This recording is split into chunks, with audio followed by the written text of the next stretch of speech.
You finally booked that long-awaited cruise. Ocean views, endless buffets, zero thoughts of your endless email list. It's going to be smooth sailing, right?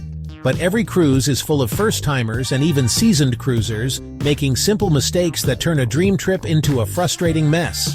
From cabin choices that cause seasickness, to missed excursions, surprise charges, I'm here to help you skip the stress and sail smarter.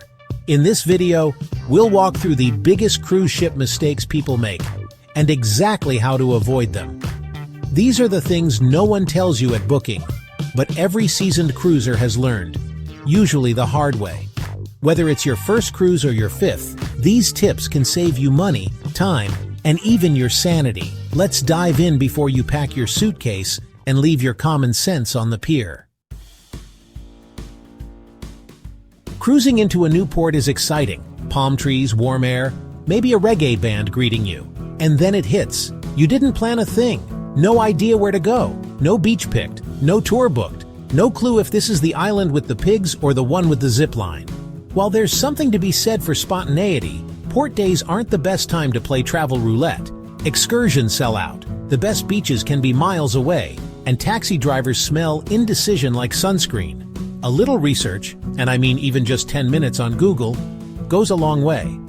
Know what your options are, what you're willing to spend, and how long it takes to get back. Or at the very least, know how to ask, "Where's the beach?" in the local language.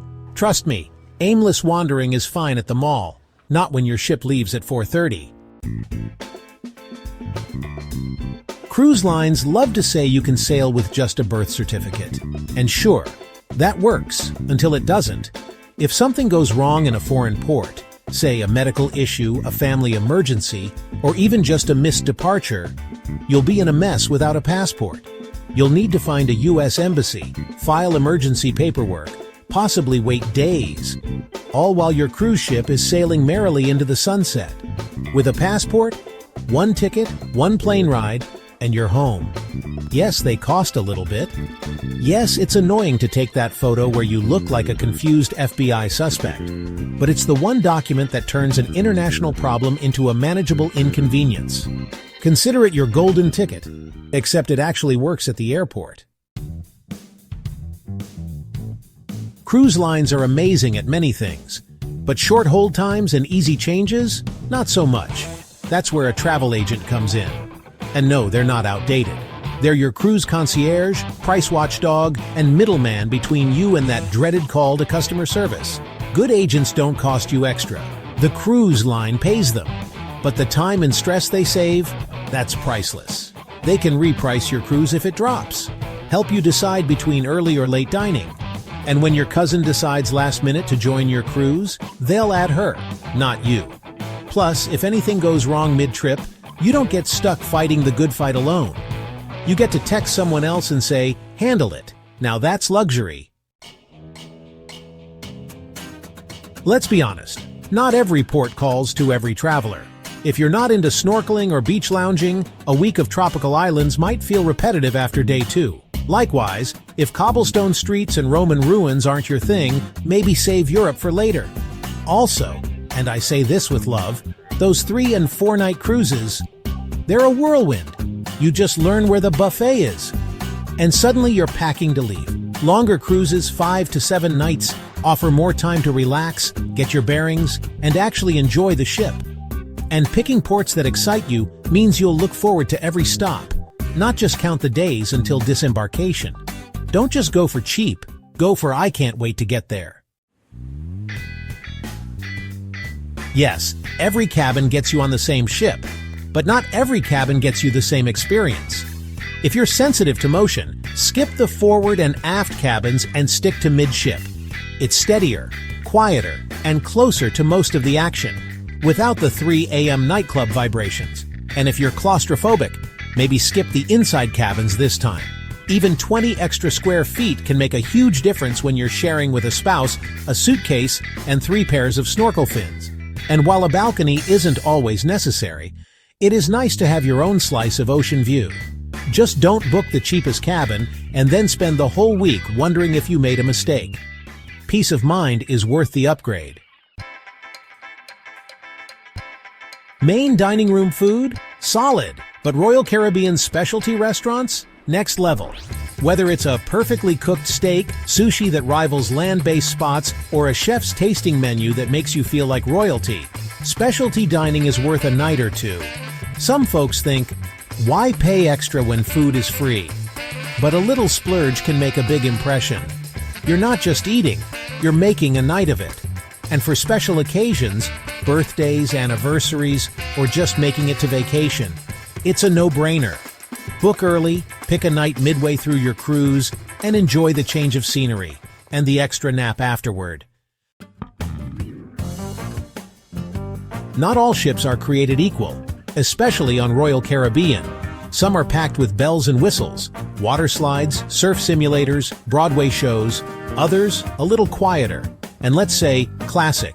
If you're traveling with kids or grandkids, you'll want a ship with more onboard action. If you're looking for a relaxed couples trip, maybe a smaller, older ship is just right. I recommend starting with the Oasis, Freedom, or Voyager classes. Big enough for variety, refined enough for comfort, and loaded with activities so nobody gets bored. Not even your 13-year-old grandson who doesn't do cruises. Royal excursions are convenient, yes, but they're not the only game in town. Third-party tours often cost less, offer smaller groups, and give you more personalized experiences. Plus, you're not shuffled around in a bus with 45 strangers. You can zip line, snorkel, hike, all with someone who actually grew up in the area. That said, if you're doing something that ends close to sail-away time, stick with the cruise line. Otherwise, go off the beaten path. Your wallet and your camera roll will thank you. We love good service, we love tipping, but what we don't love, accidentally tipping twice. Most onboard purchases already have gratuity added, usually 18%, but the receipt will still have a blank tip line. It's sneaky, it's habitual, and it adds up. Check your receipt before adding extra, and if someone really goes above and beyond, go ahead and tip more. Just do it because you want to, not because you didn't read the fine print. You might think you're saving money by flying in the morning of your cruise, but if your flight's delayed, your ship waits for no one. Weather, mechanical issues, or airline chaos can turn your vacation into a horror story. Veteran cruisers know the rule: fly in the day before. Spend the night near the port. Relax. Sleep in. Start your vacation on time. Not running through the terminal like a contestant on The Amazing Race. You didn't come all this way to miss the boat. You packed 5 formal shirts and 3 pairs of sandals. But no sunscreen, toothpaste, or the meds you always take after dinner. It's a common rookie mistake, and cruise shops know it. Yes, you can buy what you forgot, but it'll cost you. That $5 bottle of aloe from Target, now it's $17.99 plus tax and a little regret. Before you board, make a checklist. Think meds, motion sickness bands, sunscreen, travel-size laundry detergent. And yes, even your backup reading glasses. Your cabin doesn't come with a CVS in the closet. And that gift shop? It's not exactly budget-friendly. Many first-time cruisers spend the entire week orbiting between the buffet, the pool, and their cabin.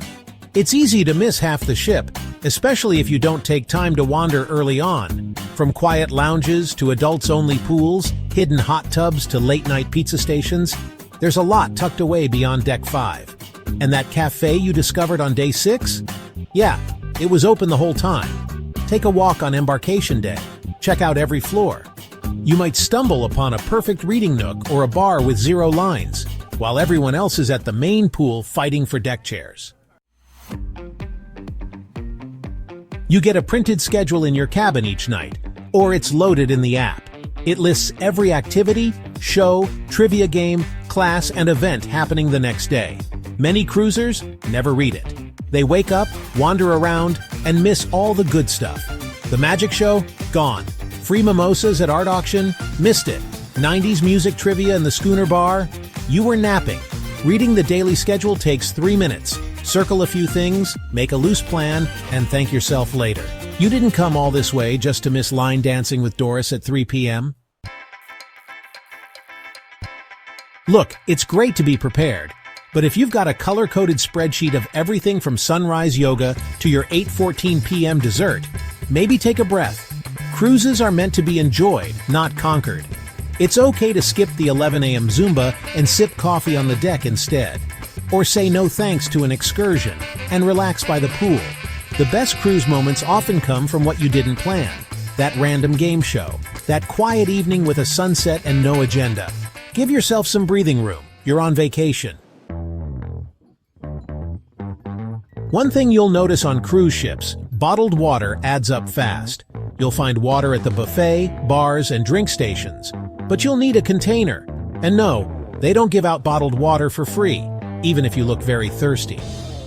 Bring a reusable bottle or tumbler. You can refill it throughout the day and carry it to shore excursions, shows, or up to that walking track you swore you'd try. Staying hydrated means more energy, fewer headaches, and less money spent on $4 Dasanis. It's a small item that makes a big difference. Plus, you'll look like a seasoned cruiser who's got it together, even if your sunglasses are still in the cabin. There you have it. 10 rookie mistakes you can now avoid with ease. Cruising with Royal Caribbean should be exciting, not stressful. Plan a little, research a bit, book smart, and most importantly, enjoy every moment. If you found this helpful, give us a like and subscribe to RoyalCaribbeanBlog.com for more no-nonsense cruise advice. Until next time, happy sailing, and may your towel animals always be upright. You'd think a buffet is the easiest part of your cruise. Just grab a plate, pile it up, and enjoy the view. Right? Not exactly. What seems like a simple, relaxing meal can go downhill fast. There are unspoken rules. There are rookie mistakes. And yes, some choices could even ruin your day. You might waste money, upset other guests, or worse, make yourself sick. And the craziest part? Most cruisers don't even realize what they're doing wrong. In this video, we're breaking down the cruise buffet traps no one talks about, so you can enjoy every meal without the regret. You see that pitcher of water at the buffet? Looks harmless, right? But unless it's labeled purified or bottled, skip it. Tap water on cruise ships isn't always filtered to the standards you might expect back home. In most cases, it's technically safe. But safe doesn't mean it's fresh or good for your stomach. Older plumbing systems, unfamiliar minerals, and in some cases, that water sat in a tank for days. If you have a sensitive system or any gut health issues, you do not want to find out the hard way, especially not on day 2 of your 7-night dream vacation. Play it safe, grab bottled water, or stick to drinks you know were filtered, like the iced tea or coffee. Your stomach and your cabin toilet will thank you. That bread roll might look soft and fresh, but if you're tempted to just grab it, stop. This isn't your kitchen, it's a shared buffet, with hundreds of hands passing through every hour. Even one person skipping the tongs can ruin it for everyone. And yes, the crew does see it happen. So do your fellow cruisers. Want a recipe for judgmental stares? Or worse, being the reason someone gets sick? Barehanding the food is how you get there. Always use the utensils provided. That tiny pair of tongs isn't optional. It's your social contract. No matter how clean your hands feel, no one wants your cruise germs on their dinner roll. Be polite, be hygienic, and don't end up in someone's gross buffet story when they get home. You've just finished round 1, and those shrimp were so good, you're ready for more. But hold it right there. Don't march back with that same plate. Reusing plates at the buffet isn't just frowned upon. It actually violates basic health protocols on every cruise ship. Why? Because used plates can carry bacteria from your mouth and hands straight back to the buffet line. Even if it looks clean, even if you barely touched it, it's still considered contaminated. The crew won't say anything, but they'll notice. And so will other guests. You don't want to be the person they whisper about. Or worse, the reason someone ends up with an upset stomach on day 3. Just grab a fresh plate. They're stacked everywhere, and it only takes 2 seconds to do the right thing. Keep it classy, keep it clean, and avoid becoming that cruiser. We've all been there. You walk into the buffet, and your eyes get bigger than your stomach, and before you know it, your plate looks like it belongs on a construction site. Layered, wobbling, and just one meatball away from collapse. But here's the problem.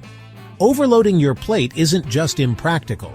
It's a buffet blunder. Food gets cold faster, sauces run together, and by the time you reach your table, that beautiful slice of prime rib is swimming in ranch dressing. Plus, it really gives off a bad look. You definitely don't want to be seen as the person treating the buffet like a survival challenge. So take it slow. Make multiple trips. That's the beauty of an all-you-can-eat buffet. You don't have to win it in one round. Buffets might feel casual, but food allergies are anything but. Just because something looks safe doesn't mean it is. That innocent-looking salad could have hidden nuts. That grilled fish might have shared a spatula with shrimp. Cruise lines try to label things, but it's not always perfect. And here's the kicker. Buffets are a cross-contamination playground. Tongs get reused, spoons get swapped, and ingredients travel from tray to tray like they're on vacation too. If you have allergies, don't roll the dice. Ask a crew member. Better yet, speak with the buffet supervisor. They'd much rather answer your questions than call the medical team later. Remember, your cruise is meant to be relaxing, not spent reading ingredient labels from a stretcher. Let's talk cleanliness. That hand sanitizer station? It's not decorative. Buffets mean shared tongs, shared spoons, and, unfortunately, shared germs. Always sanitize or wash your hands before diving in. Don't use your fingers. Don't double dip. And for heaven's sake, don't lick anything and put it back. Oh, and if you drop a roll on the sneeze guard, that's a sign. One of cruising's best-kept secrets? Each side of the buffet might be different. What looks like a mirror image setup might actually hide the stir-fry station of your dreams. Some ships offer sushi on one end and tacos on the other. Asian cuisine over here, roast beef carving station over there. So before you settle for mystery casserole, do a little buffet window shopping. If you have food allergies, listen up. Cruise lines are pretty good at helping out, but you've got to speak up. Let the line know before you sail. Talk to a manager, not just the buffet server with 6 trays and a ladle. Cross-contamination is real, especially with shared serving utensils. When in doubt, ask for a supervisor. They'd much rather help you early than call the ship doctor later. Yes, there's bacon. Yes, there's cake. But cruise buffets also have grilled veggies, sugar-free desserts, salads with more than just iceberg lettuce. You don't have to eat clean the whole trip. This is vacation after all. But if you're aiming to not need stretchy pants by day 5, balance is your friend. We all learned how to behave at Golden Corral. Let's not forget it on the high seas. Here's your refresher. Don't cut in line. Don't hover and hold up the station. Don't make life harder for the crew. And always, always, grab a clean plate for seconds, even if your old one isn't that dirty. This isn't a backyard BBQ. It's a shared space with 3,000 strangers. Oh, and try not to camp out at your table during peak lunch. If others are circling like seagulls looking for a spot, maybe wrap up the poker game. Buffets get busy, like line out the door busy. Want to avoid the crowd? Eat a little early or a little late. Lunch at 11:30? Peaceful. Lunch at noon? Utter madness. Dinner at 6:45? Lines. Dinner at 5:30 or 8 o'clock? Smooth sailing. You'll thank yourself for the quieter experience, and for not having to fight over the last breadstick. You're not in a rush. This isn't airport food between connections. Slow down, chew, breathe, enjoy your meal. If you wolf down your meal in 7 minutes flat, you'll just end up with indigestion and a missed opportunity to people watch. Relax, you're on a cruise. I hate to be the fun police, but your wet swimsuit and no shirt look, not Buffett approved. Most cruise lines ask for a cover-up or t-shirt before entering. No shoes, no shirt, no shrimp. Also, no dripping through the buffet line like a soggy Labrador retriever. Dry off first, then dig in. Flip-flops are fine, but make sure everything that needs to be covered is covered.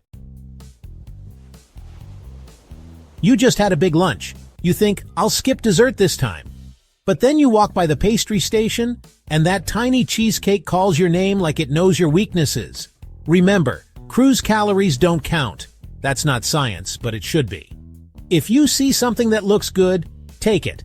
The worst case scenario, you don't finish it. The better case scenario, you discover a chocolate mousse that changes your life. You pile up your plate, find the perfect table, and then realize your mouth is drier than a desert in August. Now you're stuck doing the buffet walk of shame, carrying your tray back through the crowd, looking for lemonade. Here's the fix. Always grab your drink before loading your plate. Water, iced tea, coffee, whatever keeps you hydrated and happy. A meal without a drink is like a cruise without a towel animal. Technically possible, but deeply disappointing. You want to go back for seconds, but you don't want to lose your spot. So you leave your purse, phone, sunglasses, tablet, novel, and bingo dauber on the table, like you're marking your territory. Here's the reality. Most people are lovely, but not everyone is honest, and buffets can be busy. If you're cruising solo, ask a crew member to watch your spot or take your valuables with you. If you're with someone, tag team your buffet run. Your phone doesn't need to save your seat. It's not a chihuahua at a Starbucks patio. You entered on one side, you explored the stations, and now you don't know how to get back to your table. It's not just you. Cruise ship buffets can feel like food labyrinths, especially after 3 trips to the carving station. Here's your solution. Take note of landmarks. Are you sitting near the soup bar, the ice cream machine, the guy who won't stop talking about how much shrimp he ate? Use your surroundings. And if you do get turned around, hey, maybe you'll find a new dessert section you missed the first time.